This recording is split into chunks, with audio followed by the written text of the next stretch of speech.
We're going to go through a shoulder external rotation, PAILS and rails, biased in shoulder abduction. So we're going to take this classic pec fly motion to bias the shoulder abduction, and we're going to train external rotation in this position. So external rotation being our ability to perform this movement. So it's a combination of taking this to end range in combination with taking this into end range. So you'll need a box.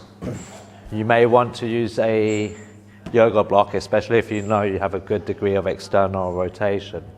The height of the box, the height of the yoga block are variables that you can play with to find your sweet spot for your end range. So how I like to do it is I'm aware that in this position, if I was to lower myself into what feels like the end range for shoulder abduction, so that pec fly motion, I can still get a good degree of external rotation even though I feel like I've lengthened this position. So then I can use the yoga block to get a little bit more specific. So I could place my hand here, lower myself down. I feel the tissues around my pec lengthens. I see if I can externally rotate. It's a bit more of an effort. So I can definitely feel now here that I've challenged the shoulder joint. It's brought it closer to end range for both positions. Shoulder abduction and also shoulder external rotation. And then you can get a little bit more specific in exactly how you set yourself up down there. I could opt to be down here and move forwards a little bit more, move back a little bit more, twist my torso away or towards, just to add those little extra tweaks.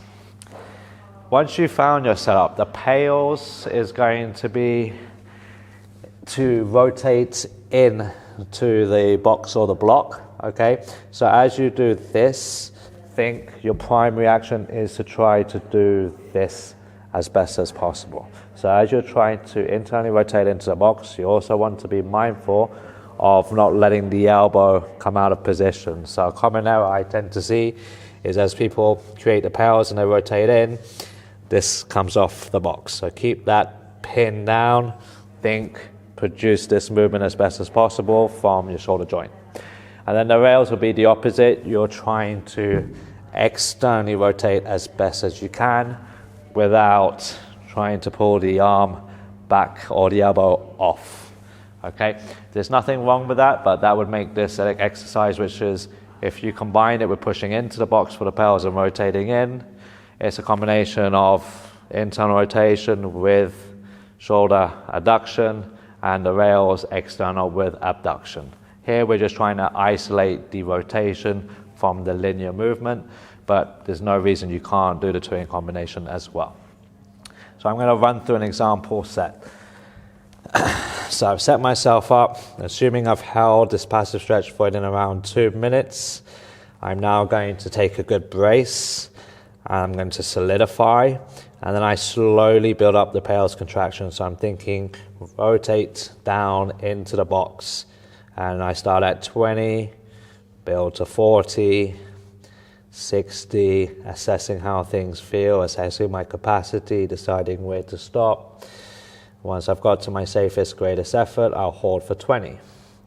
Then once I've held that effort for 20 seconds, I'll switch contractions. So I'm trying to externally rotate. If there was a scale underneath my palm, underneath my fist, I'm trying to get that scale to read 0 as best as possible. I'm keeping the elbow in contact with the box at the whole time. I'm holding that. I'm keeping tension on the back of the shoulder. And then afterwards, I'll slowly relax, set back down. And then if I feel I've lost the tension, it's eased off, I'll lower myself a little bit more to try and lengthen the shoulder, try and bring it closer to my end range. Another option would be to adjust the yoga block, take that aspect a little higher to bias the shoulder into more external rotation, and then in combination with lowering my torso down to get slightly further into the stretch.